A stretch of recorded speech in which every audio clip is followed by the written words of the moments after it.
अस्सलाम वालेकुम student of 9th class. First week के लिए उर्दू का लेक्चर है, लेकिन उर्दू का लेक्चर शुरू करने से पहले मैं आपको पेपर पैटर्न के बारे में बताना चाहती हूँ, क्योंकि अगर आपको पेपर करने का पता होगा और ये पता होगा कि हमने पेपर में कौन कौन से क्वेश्चंस जो हैं वो सॉल्व करने हैं, तो फिर हमारे लिए पेपर की तैयारी जो है वो आसान हो जाती है। 9th क्लास की बुक से आपकी वाकफियत हो गई है प्री 9th में। उर्दू का पेपर जो है जहाँ तक 75 मार्क्स का होता है और उसमें आपको 9 सवाल हल करने होते हैं।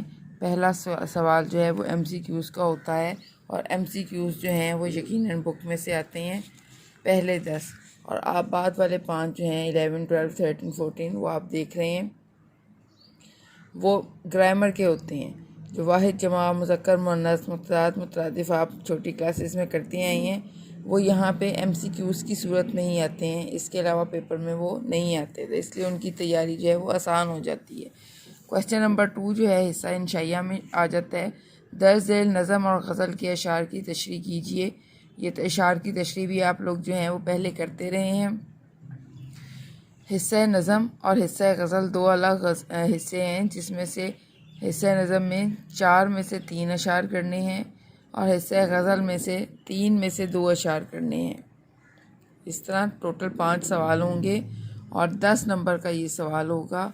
और अगर ये तशरीह पैटर्न के मुताबिक की जाए, शायर का नाम लिखकर, नज़म का नाम लिखकर, हवाला शेर लिखकर और उसके बाद मफ़हूम लिखकर फिर तशरीह की जाए, तशरीह की हेडिंग डाली जाए, तो ये 2 नंबर का जो शेर है इसमें से पूरे 2 नंबर जो हैं वो बच्चों को मिलते हैं। क्वेश्चन नंबर 3 जो है वो है दर्ज झेल नसर पारों की तशरीह कीजिए। इक़्तिबास या नसर पारों की तशरीह का सवाल है। इसमें सबक का उन्वान, मुसन्निफ़ का नाम और ख़त कशीदा अल्फाज के मायनी, मतलब मुश्किल अल्फाज के मायनी है, जिन अल्फाज के ऊपर लाइन खिंची हुई है वो आपने करने होते हैं।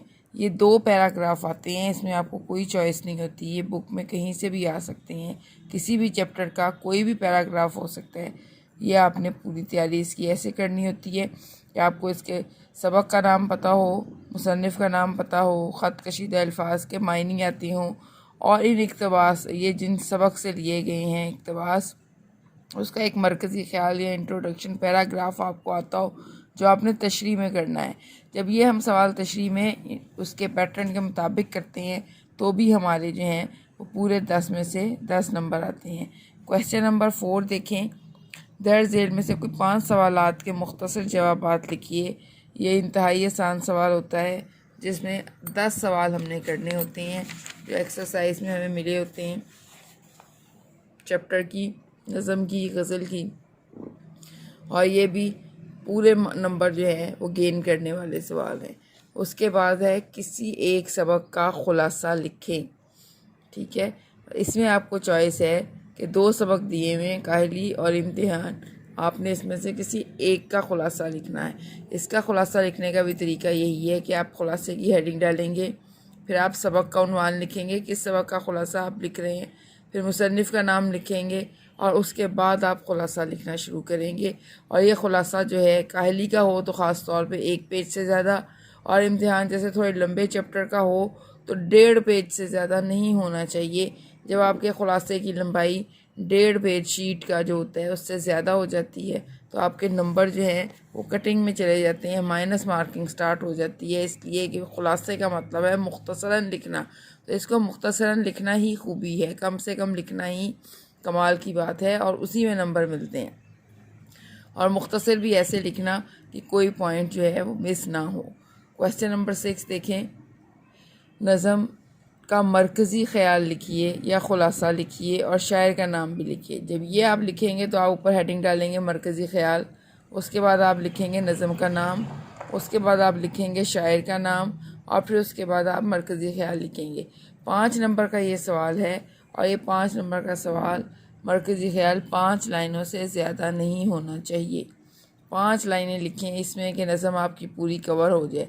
ख़ुलासा भी लिखा जा सकता है, लेकिन ख़ुलासा एक तो थोड़ा मरकज़ी ख़्याल से लंबा हो जाएगा, तो उसमें इमला की और दूसरी गलतियों की वजह से आपके नंबर कटने के जो हैं वो गुमान ज़्यादा है, तो इसलिए बेहतर है कि मरकज़ी ख़्याल ही लिखा जाए, जो याद करना भी आसान और लिखना भी आसान और टाइम भी कम लेगा।